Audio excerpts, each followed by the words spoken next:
अस्सलाम वालेकुम। आप देख रहे हैं वेल्थ एंड पावर। अस्सलाम वालेकुम। पिछले हफ्ते ग्लोबल मार्केट्स में तो जैसे आग सी लग गई। स्टॉक्स आसमान से बातें कर रहे थे और ऑयल की कीमतें सीधा नीचे आ गिरी। एकदम से ऐसा क्या हो गया जिसने पूरी मार्केट की गेम ही बदल दी? चलिए इसको पूरी तरह से समझते हैं। तो सरमायाकारी का ये जो तूफान आया, इसकी वजह कोई मामूली इकोनॉमिक रिपोर्ट नहीं थी। नहीं, इसके पीछे एक अहम सियासी ऐलान था जिसने सचमुच दुनिया भर के इन्वेस्टर्स को हिलाकर रख दिया। पूरी कहानी का मरकज असल में सिर्फ एक खबर थी, एक ऐसी खबर जो एक बहुत अहम समंदरी रास्ते से निकली और जिसने दुनिया भर के फाइनेंशियल सिस्टम में एक के बाद एक लहरें पैदा कर दी। तो आखिर वो चिंगारी थी क्या? चलिए देखते हैं कि एक अहम समंदरी गुजरगाह से उठने वाली इस खबर ने किस तरह मार्केट्स में आग लगा दी। और वो चिंगारी थी ये: ईरान का ऐलान कि स्ट्रेट ऑफ हॉर्मुज़ यानी आबनाए हॉर्मुज़ तमाम तिजारती जहाज़ों के लिए खोल दिया गया है और ये दुनिया की सबसे अहम ऑयल शिपिंग लेन्स में से एक है, ये याद रखें। ईरान के फॉरेन मिनिस्टर अब्बास अराक्ची ने सोशल मीडिया पर यह पोस्ट किया कि ये आबनाए इजराइल और लेबनान के दरमियान यूएस की कोशिशों से जो 10 दिन की सुलह हुई है, उसके बाकी दिनों के लिए तमाम तिजारती जहाज़ों के लिए खुली है।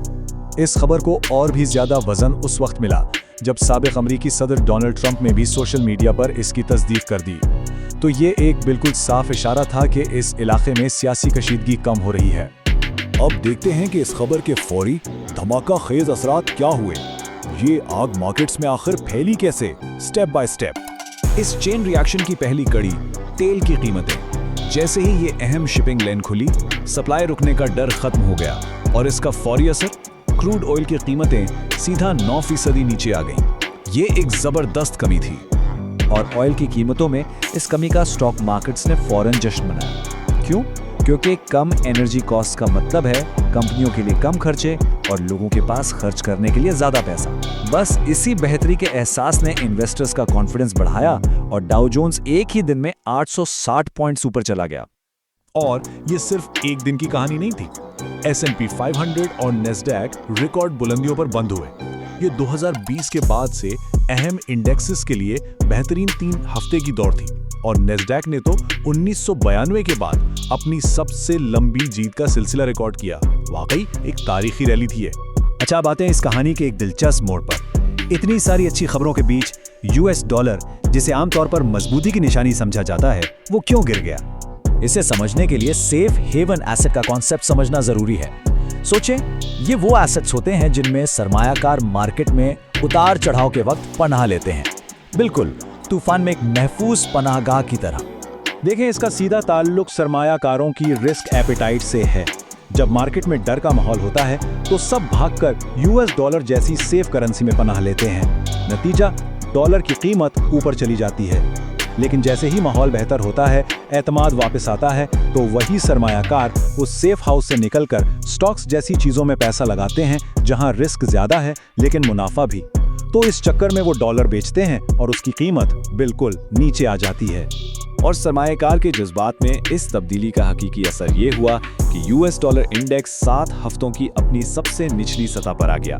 तो सवाल ये है कि इस मार्केट की आग को जलते रहने के लिए किस फ्यूल की जरूरत है, और इससे भी अहम वो कौन से खतरात हैं जो इसे बुझा सकते हैं। चलिए अब इस पर बात करते हैं। सबसे बड़ा खतरा है अफराद ज़र यानी इन्फ्लेशन। फेडरल रिजर्व के गवर्नर क्रिस वॉलर के मुताबिक तनाज़े की वजह से ऑयल की कीमतों में इजाफा इन्फ्लेशन में देरपा इजाफे का बायस बन सकता है और ये पॉलिसी मेकर्स के लिए एक बड़ी परेशानी की बात है। आगे बढ़ते हुए 3 अहम खतरों पर नजर रखना जरूरी है। पहला, जिद्दी इन्फ्लेशन। अगर एनर्जी की कीमतें फिर बढ़ें तो महंगाई काबू से बाहर हो सकती है। दूसरा, सेंट्रल बैंक्स के इक़दाम। क्या दुनिया के बड़े बैंक्स महंगाई को रोकने के लिए शराए सूद इतनी बढ़ा देंगे कि माइशत सुस्त पड़ जाए? और तीसरा और सबसे अहम, ये अमन बहुत नाजुक है, सिर्फ आर्जी है। कोई भी नया सियासी झटका मार्केट की सारी तेजी को फौरन पलट सकता है। तो क्या ये पुरुमीदी सिर्फ एक खुशफहमी है या इसमें कोई हकीकत है? आइए देखते हैं कि माली माहिरीन आने वाले महीनों के लिए क्या पेशगोइयां कर रहे हैं। यहाँ ING के माहिरीन की पेशगोइयों पर नजर डालें तो लगता है कि डॉलर की ये कमजोरी शायद जारी रहेगी।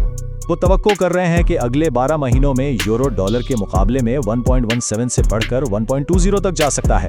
ये इस बात का इशारा है कि सरमायाकार शायद दूसरी करेंसीज में ज्यादा दिलचस्पी लेंगे। इस चार्ट से साफ जाहिर है, जैसा कि ये ऑरेंज लाइन दिखा रही है, कि तवक्को यही है कि डॉलर के मुकाबले में यूरो मजबूत होगा, इस शर्त पर कि यूएस फेडरल रिजर्व अपनी पॉलिसीज नरम रखेगा। तो इन तमाम पेशगोइयों का निचोड़, इन सब का लुबाबे लुबाब एक अहम नुक्ते पर आकर रुकता है। इस रैली का मुस्तकबिल इस बात पर मुनहसर है कि कौन से सेंट्रल बैंक्स इन्फ्लेशन से लड़ने के लिए शरह सूद को सख्त रखने के लिए तैयार हैं। असल गेम चेंजर यही है। तो आखिर में सवाल वही है, क्या हम मार्केट में एक लंबी तेजी के दौर यानी बुल रन के आगाज को देख रहे हैं, या ये सिर्फ तूफान से पहले की एक आर्जी खामोशी है? इसका जवाब तो वक्त ही देगा, लेकिन इसके पीछे की वजूहात और आने वाले खतरात अब सबके सामने बिल्कुल वाज़ेह हैं।